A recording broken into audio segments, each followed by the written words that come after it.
Del njëri që thot dy fjalë kundër, i thonë armiku tradhtari, maskaraj, kuptoti, filloi lufta e mbrëmshme. Ikim nga grupi WhatsApp-it. Kemi 5 vjet që bëjmë luftë. Luftën mbrëmshme, brenda opozitës e bëjmë luftën. Se për qëllimi se kam kuptuar kur, po luftë është bërë. Brenda opozitës më shumë se me palën tjetër. Me palën tjetër janë gjetë ka herë urat, me bashkëpunu për ligji. Si shpesh, atje, kupton, ndërsa me njëri tjetëri nuk u gjengë.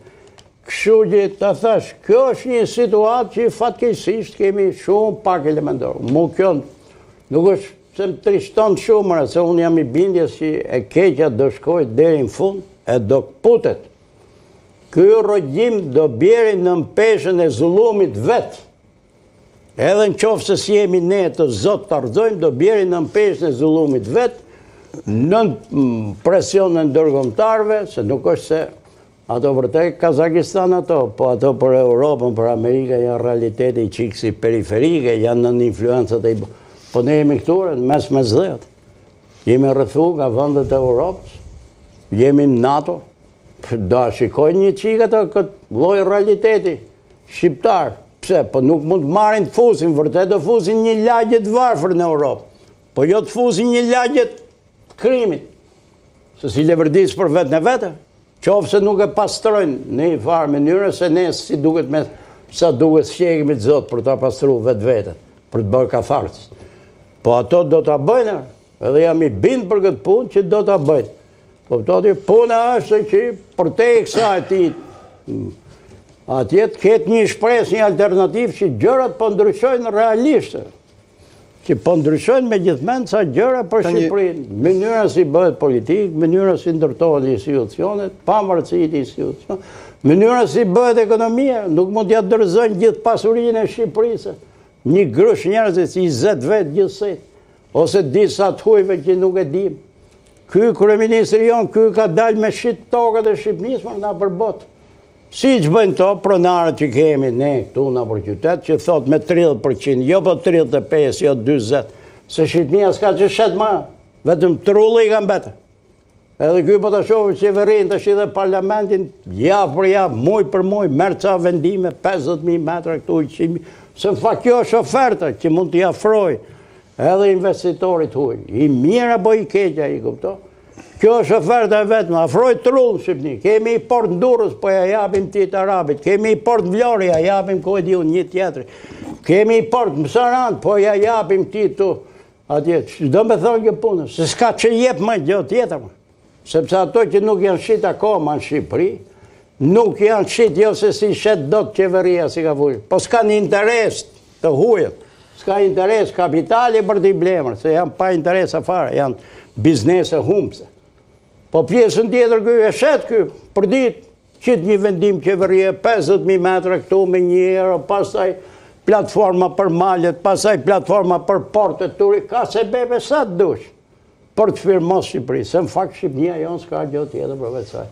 Po ka deformu botën e biznesit, e ka shkataru, edhe atë që është pak më dinamike, që është sektori ndërtimit, do që nuk ka për të pas më këtë.